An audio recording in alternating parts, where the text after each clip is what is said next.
My talk is called Transforming Governor's Island, How to Design Products That People Won't Come to Despise. That's actually a quote from The New Yorker.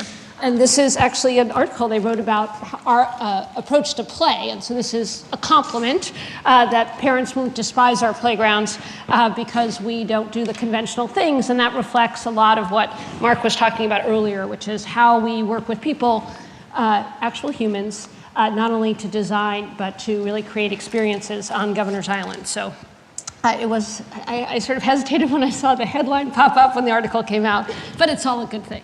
Okay, so this is Governor's Island. For those of you who haven't been there, I'll just do a few facts. The easy way to think about it is it looks like an ice cream cone. It's a 172-acre island in the middle of New York Harbor. It's about 800 yards from Manhattan.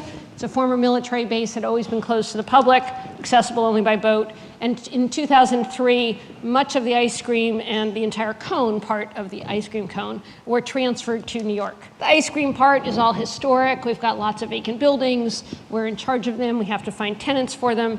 The blue, kind of I guess like the cherry, there's not really a good ice cream metaphor for that, is actually still owned and managed by the federal government. And then the southern half of the island is not landmarked. Everything was slated for demolition, had these amazing views of the Statue of Liberty. But back in 2006, when I began my journey there, I had never heard of this place before I got this job, even though I grew up in New York. This was kind of the hand that we were dealt. So here's this island. You can only get there by boat. You can't build residential housing. You can't do casinos. Those were the only things that could possibly ever make money. You have to do a park. It has to be educational and cultural. Oh, by the way, even though we just closed a military base in the middle of New York, we're not going to give you any money at all, but you should be self-sustaining. All the infrastructure done by the military, totally out of date. Can't drink the water, just as a small example to this day. Nobody lives there. Because nobody lives there, there's no constituents, right? I work in the public sector. Constituents mean voters.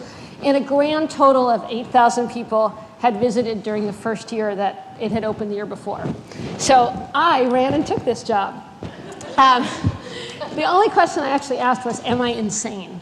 And I was the third person to have this job in 3 years. So I figured if I lasted 366 days, I could call it a success and move on. But that was back in 2006. So in my world, right, so I actually used to work at Microsoft in some primordial era, but the world I'm in now, the question everybody was asking, not everybody, but what we call the goo-goos, the sort of civic groups, what will Governor's Island be? And that meant, sort of in my land, where's the master plan, right? People are used to master plans, the ground zero master plan. And then people normally, and they still ask this question, like, what is ever going to happen out there? Like, this is just hopeless. So those were the questions when I'd go to cocktail parties or stand on street corners, if anyone had ever heard of it. And we actually decided to ignore those questions. And we started with questions which were, like, what does New York City not have? And I actually, as I mentioned, worked for Microsoft, which involved leaving New York City for a very long time and living in Seattle. So I had some sense that there were things outside of New York City that we didn't have. And at the time, that was completely conversation with the cultural community. And then, like, why would anyone come here, right? Like, that actually, it requires a boat. Like, it's not on the way to anywhere else. So, like, we had to think of something. And then really we asked the question, what should happen first, as opposed to what will happen ultimately. And then we came up with a strategy. And Mark told me no text, so we're not going to talk about this strategy at all. So we're going to talk about a few other things. So first, we're going to talk about spaghetti, Post-it notes, the Statue of Liberty, and butts. Okay, so we're going to start with what we call lesson 1. So I have 4 lessons, 4 visuals. Learn how to throw spaghetti. So what I mean by learning how to throw spaghetti is, how do you take risks? Just try anything, and don't really worry about it. And so, as I said, when we started, nobody had been to the island. There was really no reason to go there. And so we started with this question: what does New York City not have, right? It's the cultural capital of the world. All of you, whether you live here or not, all can recognize these images. But we sort of had this notion that even though we had all these great cultural institutions, there really wasn't a free, flexible space for programming and experiences. So I'd say, like, I lived in Seattle, Bumbersuit's great. And they're like, Bumber what? What are you talking about? I said, trust me on this. And so we came up with what we call the spaghetti strategy. And the spaghetti strategy is that basically, I'll talk to someone. This is an actual conversation I had with someone. where I read an article where a guy runs a circus, and he said, New York City should have a boulevard devoted to unicycles. So I looked him up online. I sent him an email, and I said, well, I don't have a boulevard, but I have a whole island. Would you like to have unicycles here? And we now are in our 4th year of the only New York City Unicycle Festival. And you'd be amazed at how many unicyclists there are. So we are just open to everything, you know, cows and theater festivals. You cannot surprise us. We're actually friendly, which is unheard of in government. We don't fund anything and we don't curate it. Okay, again, things that are not heard of in cultural institutions. And as a result of that, we have this incredible range of eclectic programs because we took the philosophy not if you build it, but if you encourage it, again, throw spaghetti.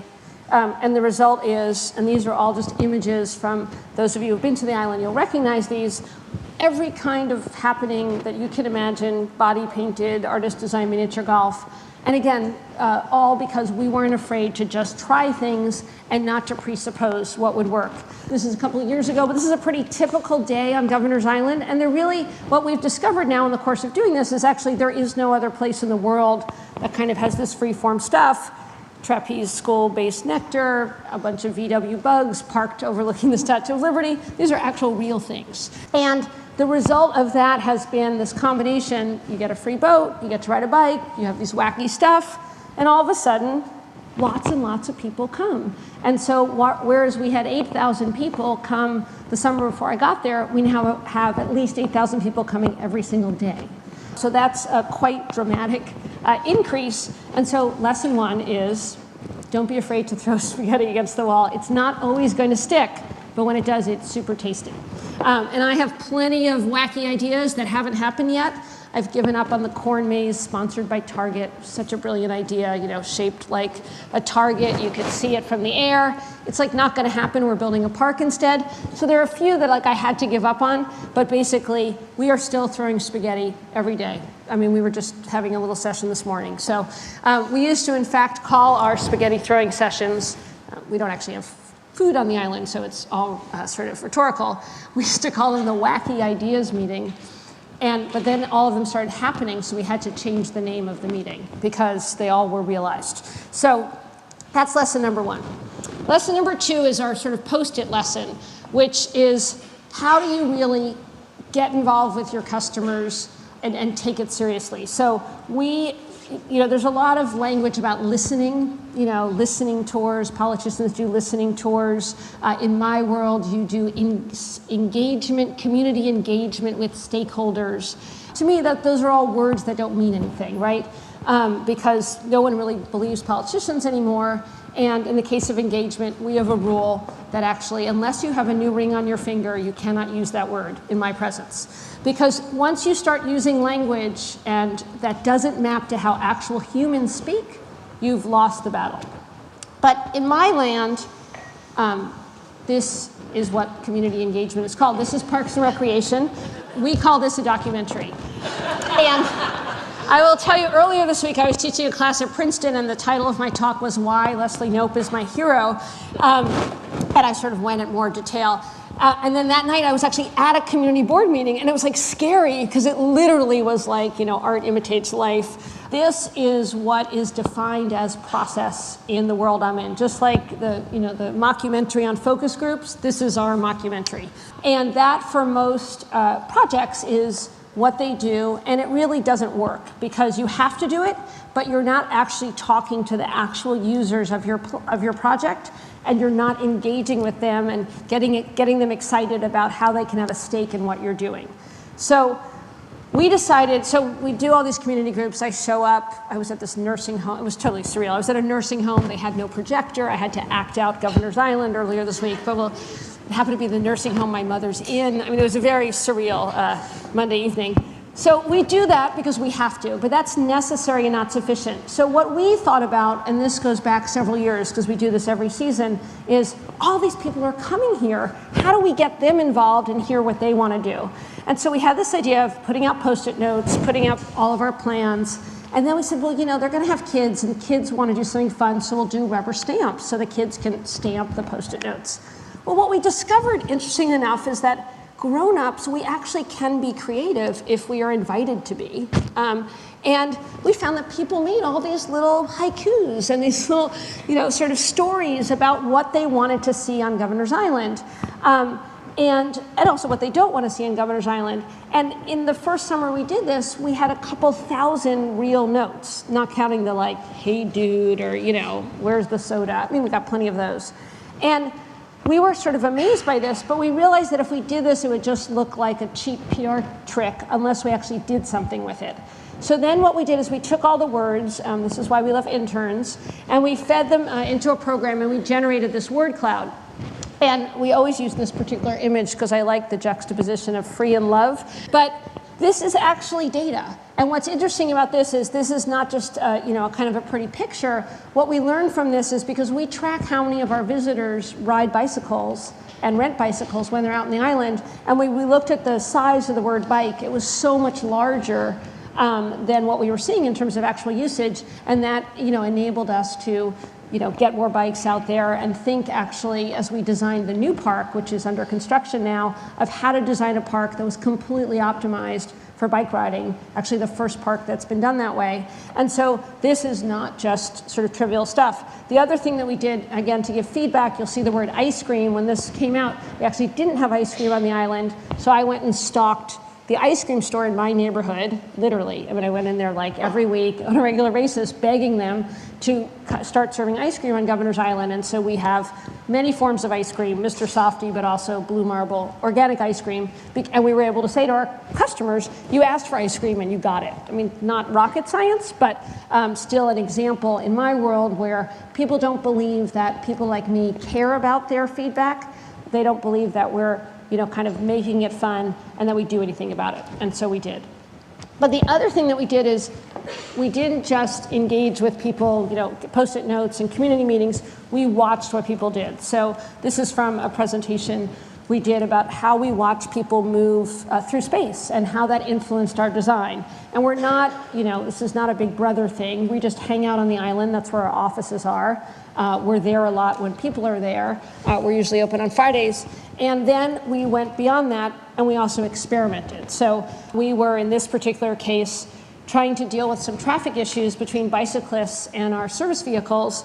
Our design team said that we should build a giant overpass. That seemed really ridiculous. So I said, let's buy some signs, and let's just move them around and see if we move signs, will that change people's behavior?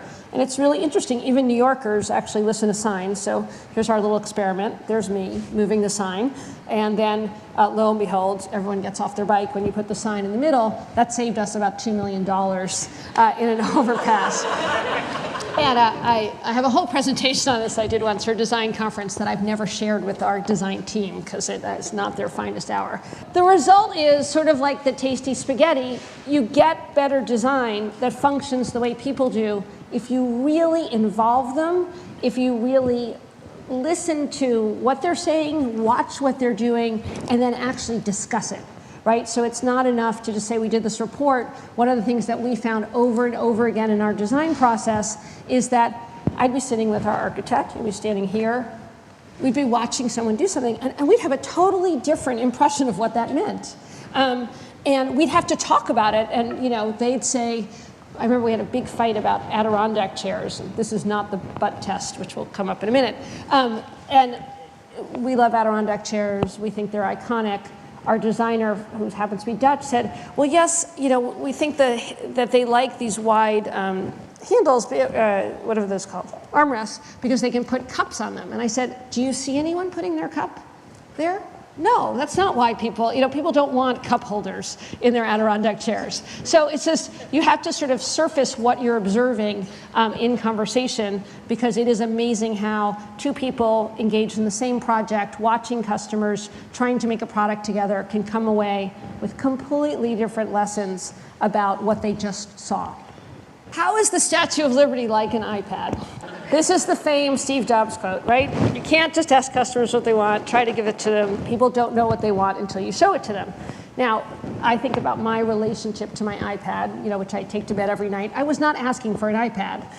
When I read that it changed my relationship to, computing by the couch effect, I knew that it was for me.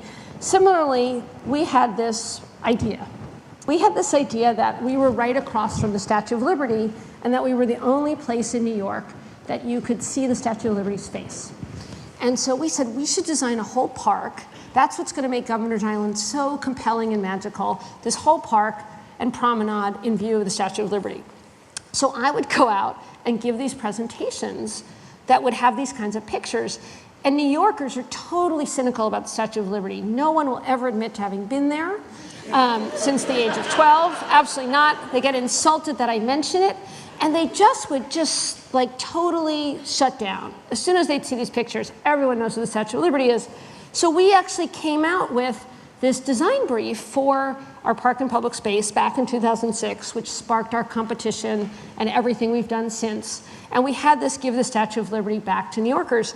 And we sort of knew that we weren't crazy because we worked there and we would see people enjoying the statue, literally when we were going out on tours for this whole part of the island that was closed. But if we had taken people's feedback to this presentation, we would not have done anything that we have done subsequently. So we said, we listened to people, but we're going to try anyway.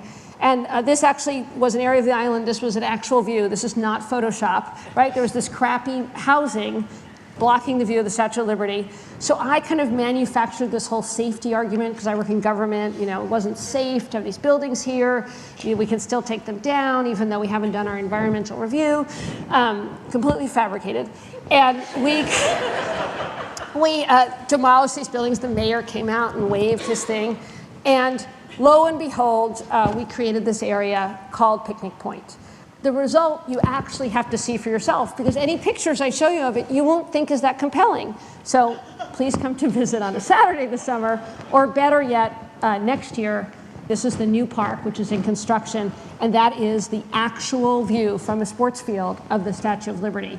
So we all kind of debate, what did Steve Jobs really mean? But there are points when you can't ask people, do they want this? If they say no, you still sometimes have to plow ahead. Now, in designing the park, we, of course, incorporated enormous amounts of feedback and learned a lot from what people did in view of the Statue of Liberty and changed the actual design of this area and everything in the park. But we did have to sort of do that leap of faith. Originally, we were going to say, do more than put yourself in your customer's shoes, put yourself in your customer's pants. But I actually did. So what this is about is you can say you're doing design and listening to customers, but it's at excruciating detail. Every little detail that happens on Governor's Island, we have discussed, we've thought about, we've tried different things, and that includes the Governor's Island butt test. We have this beautiful park that's in construction, and one of the signature features designed by our absolutely fantastic architecture firm, West 8, are these beautiful edges that go along. They're seat edges, and they're quite lovely, and we have them out on the island now. And this was the conversation. How high is the seat edge? 18 inches. Well, why? How'd you choose that one? Because that's right. And I said, why is it right? I'm very annoying. So we pulled up these standards and, seating shall comply. And I was like, I still don't get it. So they said, well, we've done all these parks. Well, and I was in Toronto, and this is a park designed by West 8. And so I walked around with the designer, and we didn't have a ruler, so we did the knee test, where I made him measure the height of his bench. He was much taller than me. How high was it? And interesting enough, it wasn't 18 inches. They're all different heights. Different benches were different heights. So we said, we need to mock this up, and then we need to sit on it. So we sat on it. More people sat on it. Everybody, if you worked on Governor's Island, you had to sit on this bench. And lo and behold, what we have come up with is a 19-inch. Now, why does this matter? Because when you go to sit on something, actually, I'm older than many people here. This is what I call the air gap lesson, because that little thing, right before you sit down, that increases your comfort. So a little inch means that a 50-year-old president can sit comfortably on a seat edge. But the lesson here is not that I'm going to be comfortable, but that when you are designing customer experiences, whatever your product is, whether it's a park in the middle of the harbor, whether it's software, whether it's online, offline, every detail contributes to that experience. And your customer knows when they go to sit on that bench and it's comfortable, it makes sense. And if they go someplace and it doesn't make sense, that reflects that you have not done your job to really involve and respect your customers in creating experiences.